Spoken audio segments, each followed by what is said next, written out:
রয়েছেন প্রত্যেকের মুখ্যমন্ত্রী কিন্তু আজকে শপথ গ্রহণ করলেন এবং আমার এটা ভালো লাগছিল, শুভেন্দু অধিকারী নিজেও বলছেন যে আজ থেকে আমরা সব অতীতকে ভুলে যাব, প্রচুর কাজ বাকি আছে।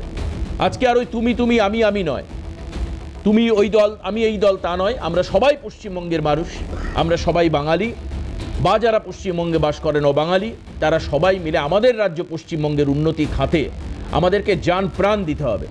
বিরোধীরা বিরোধিতা করবেন পরে, কিন্তু যে সমস্ত কাজগুলোর ঘাটতি রয়েছে সেই জায়গাগুলোকে কিন্তু পূরণ করতে হবে।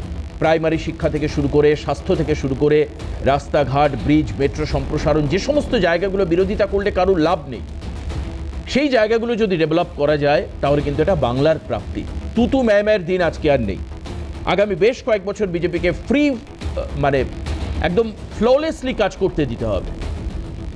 তো যাই হোক, আমি হয়তোবা লাইভ আপডেট যখন যখন আসবে আমি দেখাবো যে শুভেন্দু অধিকারী কালীঘাটে গেছেন, সেই সব লাইভ ফুটেজও আসবে আমাদের কাছে, দেখাবো আপনাদের। পরিচয় করে দিয়ে এই সময় যারা রয়েছেন আমাদের সঙ্গে আজকের এই অনুষ্ঠানে আলোচনায়: সৌরভপ্রিয় দত্ত, তৃণমূল কংগ্রেসের সমর্থক, তৃণমূল কংগ্রেসের আজকে বক্তা হিসাবে রয়েছেন আমাদের সঙ্গে। চার্লস নন্দী, বিজেপির বক্তা হিসাবে আজকে আমাদের সঙ্গে রয়েছেন।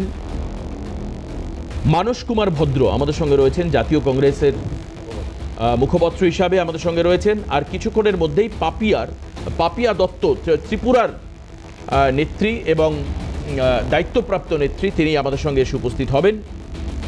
তো তাকেও আমরা আলোচনায় রাখব। আমি একদম প্রথম একটু বিরোধীদের জায়গা থেকে শুরু করি, সৌরভদার কাছ থেকে যাব। তবে গতদিন আমার অনুষ্ঠান দেখে মনে হয়েছে যে সৌরভদা কট্টর তৃণমূল পন্থা থেকে অনেকটা বেরিয়ে এসছেন। এখন ওই একই উন্নয়নের স্রোতে উনিও নিজেকে সামিল করতে চান। অনেক রাগ ক্ষোভ এগুলো তো থাকবেই। যাই হোক, সৌরভদা, আজকে এই পুরো ঘটনাক্রম যেটা আপনারা দেখলেন, যেভাবে শপথ গ্রহণ অনুষ্ঠান হলো এবং যা যা আমি বললাম, যে সংস্কৃতির মানে আবার পুরোচর্চা খানিকটা আমরা দেখতে পেলাম, এটাকে আপনারা কিভাবে নিলেন?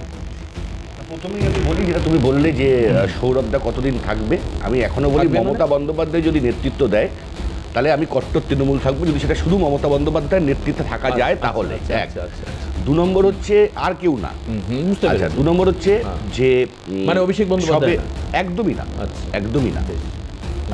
দু নম্বর হচ্ছে যে আমাদের আজকে নতুন মুখ্যমন্ত্রী যিনি এসছেন, শুভেন্দু অধিকারী, রাজনৈতিক বিরোধিতা থাকতে পারে, দীর্ঘ বক্তব্য বা বিভিন্ন জায়গায় বক্তব্য রাখা বা সব কিছু এগুলো হতে পারে, কিন্তু যখন তিনি মুখ্যমন্ত্রী হয়েছেন তিনি সবার মুখ্যমন্ত্রী হয়েছেন, যেভাবেই হোক।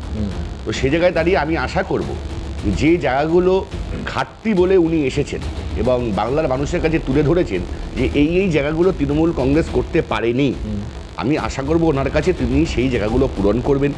সরকারি কর্মচারীদের ডিএ দেওয়া থেকে শুরু করে এবং যে ৩,০০০ টাকা প্রত্যেক মহিলাকে অন্নপূর্ণা ভাণ্ডার দেওয়া থেকে শুরু করে, তারপরে মহিলাদের বিনামূল্যে বাসে চড়া এবং সাংবাদিকদের ৫,০০০ টাকা করে দেওয়া, এরকম যে যে উন্নয়নের কথা উনি বলেছেন আমি স্বাগত জানাবো যেন এই কাজগুলো উনি করেন এবং এখন উনি ফ্রি হ্যান্ড কাজ করতে থাকুন।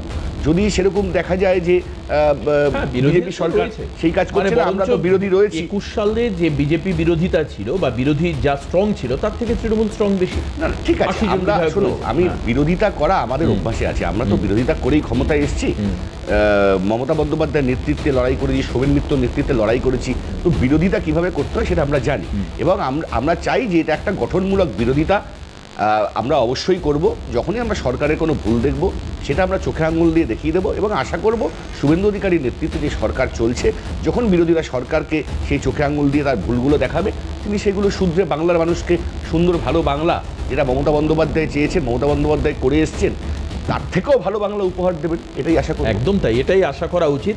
কিন্তু সবথেকে মজার বিষয় হচ্ছে যে মমতা বন্দ্যোপাধ্যায় দু নয়নের মণি হিসাবে অভিষেক বন্দ্যোপাধ্যায়কে দেখতেন, ওনাকে কেউ উনি চোখ থেকে সরাবেন বা দলের দায়িত্ব থেকে সরাবেন, এটা তো একটা বড় প্রশ্ন। আর উনি যদি থাকেন তাহলে খুব স্বাভাবিকভাবে সৌরভদারও আর তৃণমূলে থাকা হচ্ছে না, এটা একেবারে পরিষ্কার। সময় বলবে কি হয়। আমি মানুষদার কাছে আসবো। মানস কুমার ভদ্র আমাদের সঙ্গে রয়েছেন, জাতীয় কংগ্রেস মুখপত্র।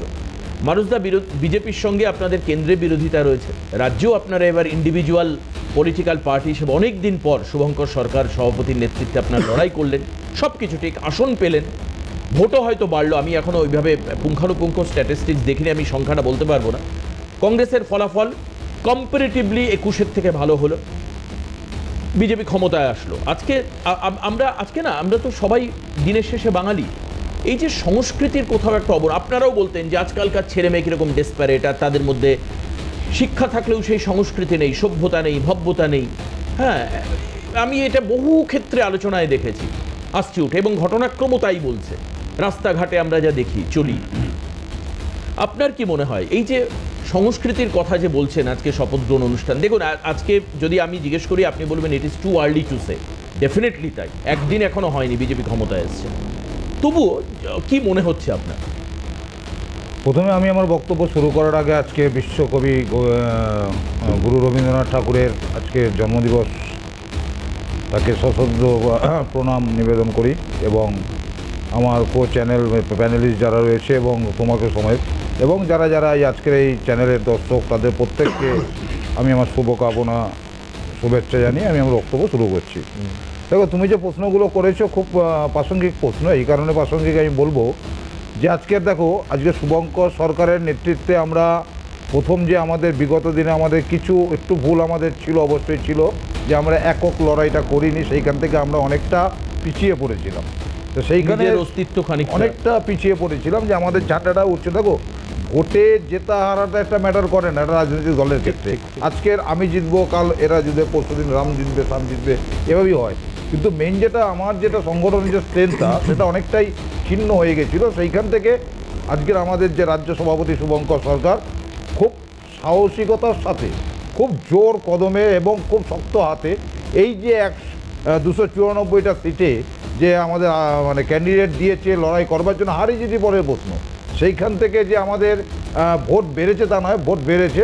তো সেইখান থেকে আজকের আমাদের জায়গাটা অনেকটাই বেটার, এবং আমরা মানে লড়াইটা করতে পারবো বাংলার বুকে। এবং দুজন বিধায়কও পেয়েছে, আমরা দুজন বিধায়কও পেয়েছি। এবার বিগত দিনের ইন্ডিভিজুয়াল স্ট্রেন্থে দুজন বিধায়ক, আমাদের দুজন বিধায়ক, কিন্তু সেটা কিন্তু মানে তার মধ্যে আইএসএফের বিধায়ক একদম আমাদের নিজেদের ব্যক্তিগত স্ট্রেন্থ এটা হয়েছে। এবার সেইখানে দাঁড়িয়ে আজকের যে সরকার, নতুন সরকার যেটা বসেছে, বিজেপি সরকার, একদম যেটা সুব্রতীয় বললো যে একদম ঠিক কথা। আজকের শুভেন্দু অধিকারী যখন মুখ্যমন্ত্রী হয়েছেন, অ্যাজ এ সে আমারও চিফ মিনিস্টার, আমারও মুখ্যমন্ত্রী, যেহেতু আমি বাংলার একজন নাগরিক, ঠিকই সেইখানে দাঁড়িয়ে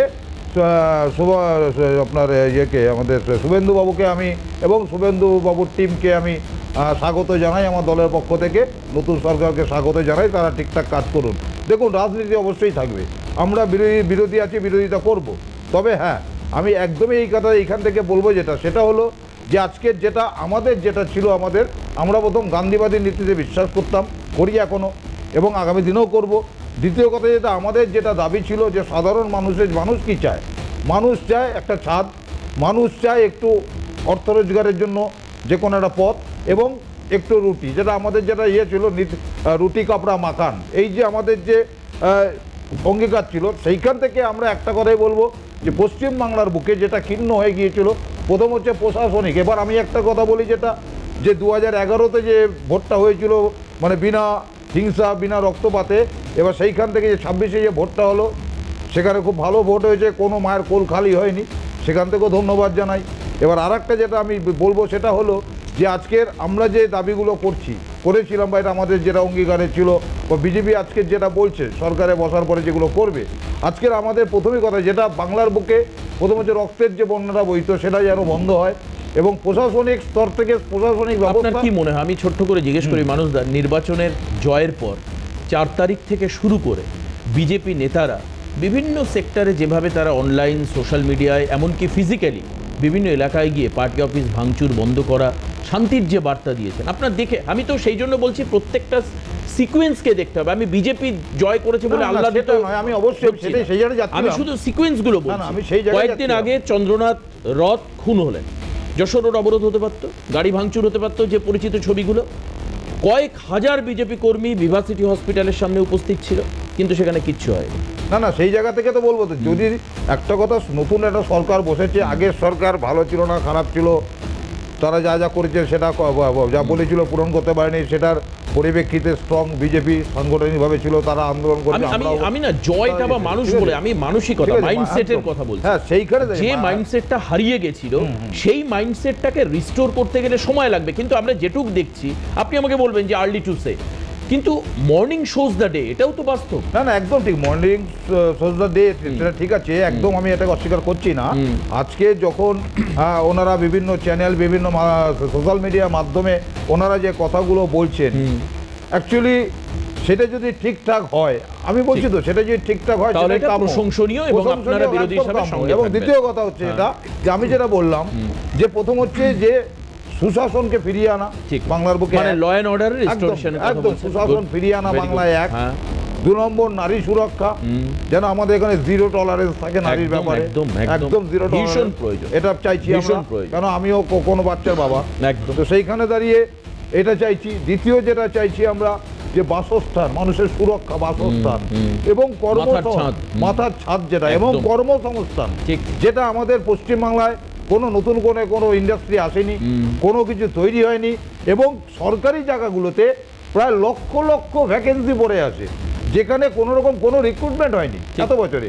সেই জায়গাগুলোকে অতি তাড়াতাড়ি যত সম্ভব, আজ বলে তো কালই হবে না, না, যত না, সম্ভব একদম। ওটাকে পূরণ মানে করা। আপনি যদি গঠনমূলক বিরোধিতা করেন তাহলেও আপনাকে বেশ কিছুটা না, সময় আমি দিতে একদম হবে। দেখুন, একটা নতুন সরকার বসেছে, তারা প্রস্তুতি নিয়ে আমাদের যে দাবিগুলো আমরা বলছি ঠিক, ঠিক। যে এইগুলো জায়গাগুলো করা। তবে আমার মনে হয় আপনি অগ্রগতি দেখলে খানিকটা আঁচ করতে পারবেন। আপনারা তো নতুন না রাজনীতি সেটা করছেন হ্যাঁ, না। না আমি করছি, আমার রাজনীতি হ্যাঁ। বয়স 36 বছর। তাহলে সেটা আপনারা বুঝতে হ্যাঁ, পারবেন। বুঝতে আমার পারবো। আমি সেইখান আসবো থেকে, এবার। হ্যাঁ, সেইখান আমি দাদা থেকে একটা দাঁড়িয়ে- বিরতির সময় হয়েছে, আমি চার্লস নন্দী আমাদের সঙ্গে বিজেপির মুখপাত্র অফিসিয়াল স্পোকপারসন উপস্থিত রয়েছেন, আমি ওনার কাছে যাব যে এই যে লক্ষ্য পূরণের যাত্রাটা কিভাবে শুরু হবে, সঙ্গে শুভেন্দু অধিকারী যা যা বক্তব্য রেখেছেন আজকে শপথ গ্রহণের পর, সেটাও আপনাদের বিরতির পরে এসে শোনাবো। তারপরে অফিসিয়াল রিপ্রেজেন্টেটিভ আমাদের সঙ্গে রয়েছেন চার্লস নন্দী, ওনার বক্তব্যও আমরা শুনবো। ছোট্ট একটা বিরতি নিয়ে ফিরে আসছি, সঙ্গে থাকবেন। শপথ গ্রহণের পর কি বলছেন শুভেন্দু অধিকারী, আসুন একবার আপনাদেরকে শোনাই কি বলেছেন তিনি, শুনবো একবার। কবিগুরুকে প্রধানমন্ত্রী প্রণাম জানিয়ে মুখ্যমন্ত্রীকে শপথ নেওয়ালেন এবং আমরা দায়িত্বভার নিলাম। বাংলা বাঙালির সংস্কৃতি কবিগুরুর চেতনাতে, কবিগুরুর ভাবনাতে হবে, তার আজকে শুভ সূচনা। একটাই মন্ত্র স্বামীজির, চোরইবতী চোরইবতী। ধুতি পাঞ্জাবিতে থাকা ডক্টর শ্যামাপ্রসাদ মুখার্জির তৈরি করা আদর্শের ভিত্তিতে যে রাজনৈতিক দল, তাকে কারোর কাছ থেকে সার্টিফিকেট নিতে হবে না। আমি একটি বিতর্কিত কথা বলবো না, আমি মুখ্যমন্ত্রী, আমি এখন সকলের। আমি চাই শুভবুদ্ধির উদয় হোক। আমি শুধু বলবো যারা এখনো সমালোচনা করছেন তাদের চৈতন্য উদয় হোক। আসল বাংলার অনেক ক্ষতি হয়ে গেছে, শিক্ষা হারিয়ে গেছে, সংস্কৃতি ধ্বংস হয়ে গেছে। আমরা বাংলাটাকে নবনির্মাণ করি, অনেক দায়িত্ব। এখন এইসব রাজনৈতিক কচকচানি, একে অপরের সমালোচনার সময় নয়। যারা করতে চাইছে করুন, আমরা শুধু এগিয়ে যাব। আমরা করব। খুব সুন্দর বলেছেন, উই শ্যাল ওভারকাম। এখন রাজনৈতিক কচকচানির সময় নয়, বরঞ্চ আমরা সবাই মিলে এগিয়ে যাব। আজকে একটা বিশেষ দিন। আমি মিস্টার নন্দীর কাছে জিজ্ঞেস করব, আপনারা তো আপনাদের কেন্দ্রীয় নেতৃত্ব বলেছিল এবার সোনার বাংলা গড়ব, আর সেটা নিয়েও মুখ্যমন্ত্রী পরের পর জনসভায় কটাক্ষ করেছেন। হিন্দিভাষী তারা যখন সোনার বাংলা বলে খুব স্বাভাবিকভাবে বাঙালিদের মতো উচ্চারণ হয় না, সেটাকে কটাক্ষ করেছেন। তো যাই হোক, সেটা আমি ছেড়ে দিলাম, পাস্ট ইজ পাস্ট। এখন সোনার বাংলা গড়তে গেলে মিস্টার নন্দী কি কি করতে হবে, কি কি পরিকল্পনা আছে, কিভাবে আপনারা এগোবেন, আপাতভাবে কি ঠিক করা আছে মাথায়? দেখুন, প্রথমে আমি আপনাদের সিএন চ্যানেলের মাধ্যমে বাংলার মানুষকে অভিনন্দন এবং কৃতজ্ঞতা জানাবো যে আপনাদের আশীর্বাদেই পশ্চিমবঙ্গের মাটিতে প্রথম ভারতীয় জনতা পার্টির সরকার হয়েছে এবং সেই সরকারের প্রথম মুখ্যমন্ত্রী হিসেবে আমরা পেয়েছি মাননীয় শুভেন্দু অধিকারী মহাশয়কে। তাকেও অনেক অনেক শুভেচ্ছা এবং অভিনন্দন। এছাড়াও প্রথমেই বলতে হবে যে আমাদের যে রূপকার, আমাদের যে স্থপতি ডক্টর শ্যামাপ্রসাদ মুখার্জির স্বপ্ন পূরণ হলো এই ভারতীয় জনতা পার্টির যে সরকার, সেটা গঠনের মাধ্যমে। প্রথমে বলতে হবে যে আমাদের কাছে কিন্তু এই যে বাংলার যে যুদ্ধ আপনারা দেখেছেন, এটা কিন্তু ছিল না জাস্ট পলিটিক্যাল ব্যাটল।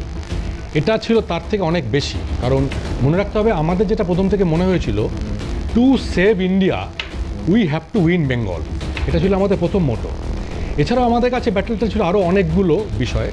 তার মধ্যে একটা ছিল ব্যাটল ফর সিভিলাইজেশন। আজকে কবিগুরুর কথায় বলতে হয়, কবিগুরুর সেই বিখ্যাত লেখা সভ্যতার সংকট, ক্রাইসিস ইন সিভিলাইজেশন, এই অবস্থায় বাংলা পৌঁছেছে।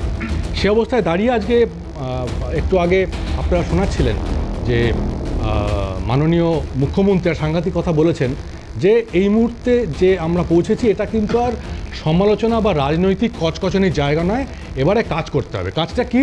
সেটা হচ্ছে যে সমাজের যে শেষের সারি শেষে মানুষটি বসে আছে, যে সবচেয়ে বেশি শোষিত, নিপীড়িত, লাস্ট রোতে বসে আছে আমাদের সোসাইটির, তার কাছে সেবা পৌঁছে দেওয়া, তার জন্য কিছু কাজ করা, এটা হচ্ছে আমাদের সরকারের প্রথম কাজ। একটা ছোট্ট কথা জিজ্ঞেস করবো, আমি আসছি মিস্টার নন্দী। আমি আসছি আর একটু